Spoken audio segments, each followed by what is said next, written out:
Cyber ક્રાઇમની વધી રહેલા કિસ્સાઓ વચ્ચે મોબાઈલ ફોન પર આરટીઓના એપીકે ફાઇલ મોકલી મોબાઈલ હેક કરી ઓનલાઈન રૂપિયા પડાવી ગેંગના વધુ એક આરોપીને ઝારખંડના જામતારા ખાતેથી સુરત સાયબર ક્રાઇમની ટીમે ઝડપી પાડ્યો છે।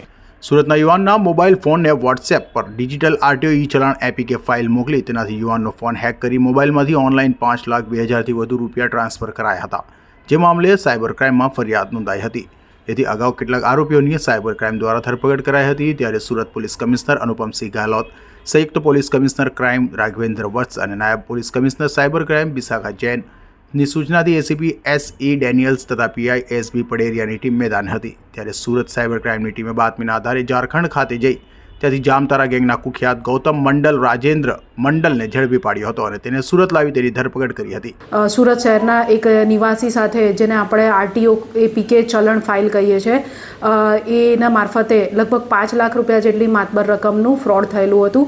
તે સંદર્ભે ગત વર્ષમાં FI number 85 cyber crime cell ખાતે નોંધવામાં આવી હતી અને એનું એનાલિસિસ કરતાં આ જે નાણાં છે એ મોટા ભાગે ક્રેડિટ કાર્ડના પેમેન્ટ કરવા માટે ફ્રોડસ્ટર્સે યુઝ કર્યા હતા।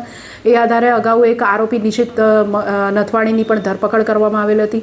આ જ ગુનાની અંદર વધુ તપાસ ચાલુ રાખી સાયબર ક્રાઇમ સેલની team police inspector SP Padheriya અને તેમની ટીમને જામતારા ખાતે વધુ તપાસ માટે મોકલી આપવામાં આવેલ હતા અને ત્યાંથી તેઓએ આરોપી ગૌતમ રાજેન્દ્ર મંડલની જામતારા ખાતેથી હાલ ધરપકડ કરી અરેસ્ટ કરી સુરત ખાતે લાવેલ છે।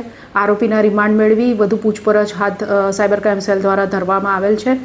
આ જે આરોપી છે તેનો રોલ જોઈએ તો આ ફરિયાદીના નાણાં જે આરટીઓની એપીકે ચલણની ફાઇલ છે એના દ્વારા ફરિયાદીના ફોન હેક કરીને એની અંદરથી એના બેંક એકાઉન્ટમાંથી લગભગ 1,47,000 જેટલી રકમનું ક્રેડિટ કાર્ડનું બિલ ભરવામાં આવેલ હતું। તે નાણાં આ આરોપીએ ઉપાડીને અને પછી સીડીએમ મશીન દ્વારા પોતાના પરિવારજનોના એકાઉન્ટની અંદર મેળવીને આગળ અન્ય જે આરોપીઓ તેની સાથે સંકળાયેલા છે તેઓને મેળવી મોકલી આપવાનું કામ કરતો હતો અને આના માટે 10થી 20% જેટલી મોટી રકમ પણ આરોપી મેળવતો હતો। અન્ય ગુનાઓમાં તેની કેટલી સામેલગીરી છે અને આ ઉપરાંત વિવિધ કયા પ્રકારની એમોથી નાગરિકોને છેતરવામાં આવે છે તે અંગેના કેસ અંગે વધુ તપાસ સાયબર ક્રાઇમ સેલ દ્વારા હાલ કરવામાં આવી રહી છે। આરોપીએ યુવાનના એકાઉન્ટમાંથી 1,47,000થી વધુની રકમનું ક્રેડિટ કાર્ડ બિલ પેમેન્ટ અગાઉ પકડાયેલા આરોપી નિશિત નથવાણી દ્વારા કરાયું હતું, જેનો તેને 20% કમિશન પણ મળ્યું હતું।